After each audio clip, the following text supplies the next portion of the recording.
Hi everyone, it's ASKA here. In today's video, I'm going to show you a way to keep mirror powder from making a mess. If the mirror powder ends up flying around where it shouldn't, it can mess up your lovely mirror nails. To make sure that doesn't happen, I'll cover detailed tips on preventing mirror powder from ending up where you don't want it to, and how to handle it if it does happen. So I hope you'll watch until the end for all the information. Okay, let's get started. First, let's take a look at the materials we'll be using this time. We have mirror powder, a base coat, a non-wipe top coat, a non-wipe matte coat, color gel, and icing gel. After applying the base coat to the nails, let's start by applying the color that will serve as the base.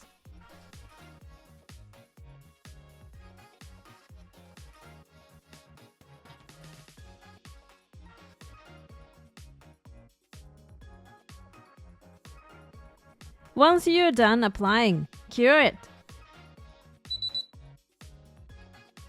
If one coat is too light, apply a second coat.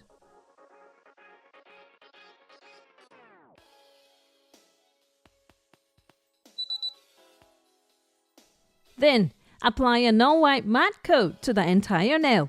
The key to keeping mirror powder from scattering is in using this matte coat.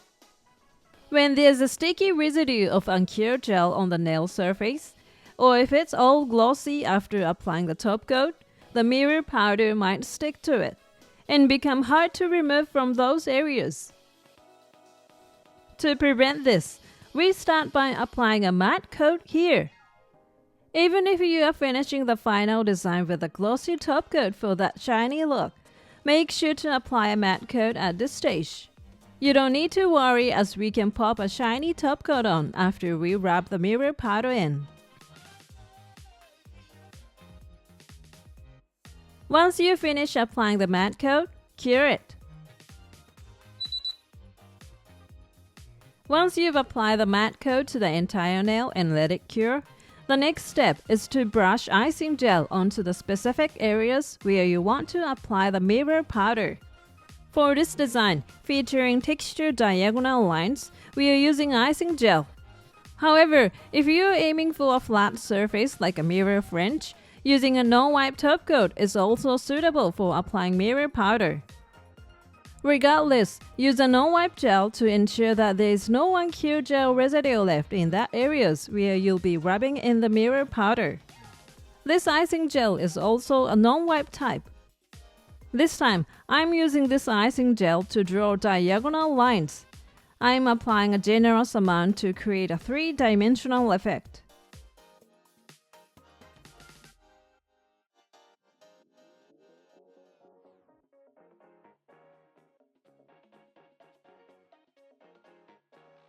Once you are done designing, cure it. If you want to add more texture and depth, apply another coat.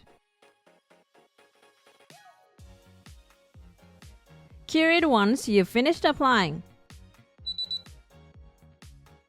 Now, let's go ahead and rub in the mirror powder. Mirror powder can easily scatter even with a small breeze, making a sparkling mess on the table. So, it's a good idea to lay down some kitchen paper or something similar. You can apply the mirror powder by rubbing it with an eyeshadow tip, a cotton swab, or a makeup sponge. Use whatever works for you.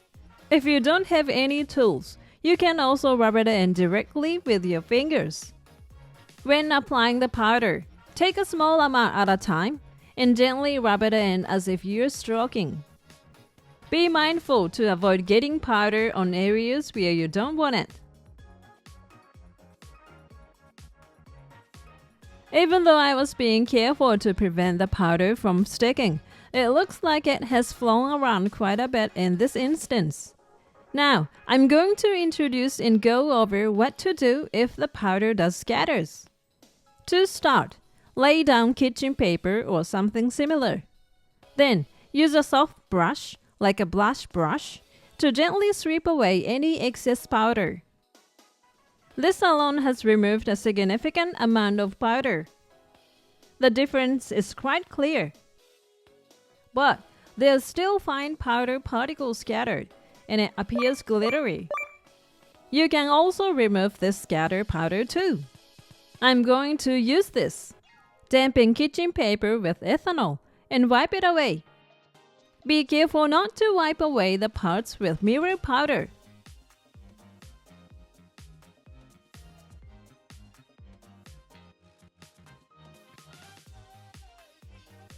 While we've wiped away the scattering on large areas, there's still powder scattered in these small gaps. To wipe away the powder that has entered these small gaps, use a wooden stick. Get a wooden stick and some cotton ready. Open the cotton slightly, then wrap a small amount of the inner cotton around the wooden stick, rolling it around. After securing the cotton on the wooden stick with your fingers, dampen it with ethanol and use it to wipe away the powder that has gotten into the smaller areas.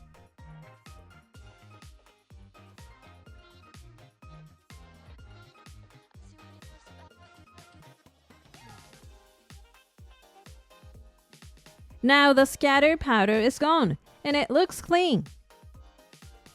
The difference is clear when you compare it. If it's left all scattered, the base color looks a bit messy, but once you wipe it off, the pattern on the mirror part pops out and looks even better.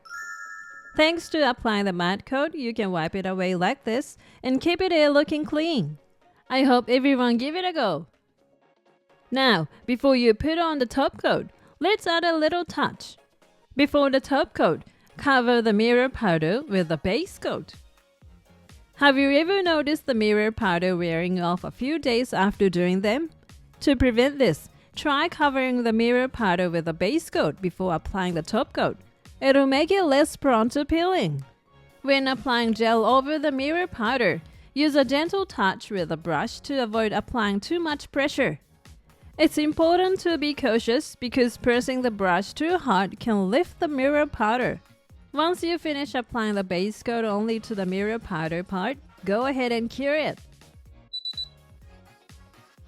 Finally, apply a no-wipe top coat to finish it off.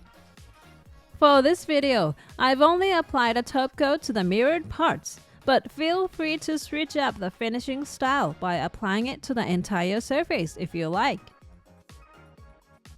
After you're done applying it, let it cure. And that completes it.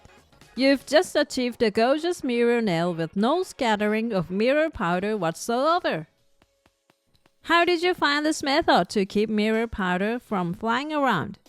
These days, mirror powders come not only in powder form, but also in solid types like sticks and eyeshadows too.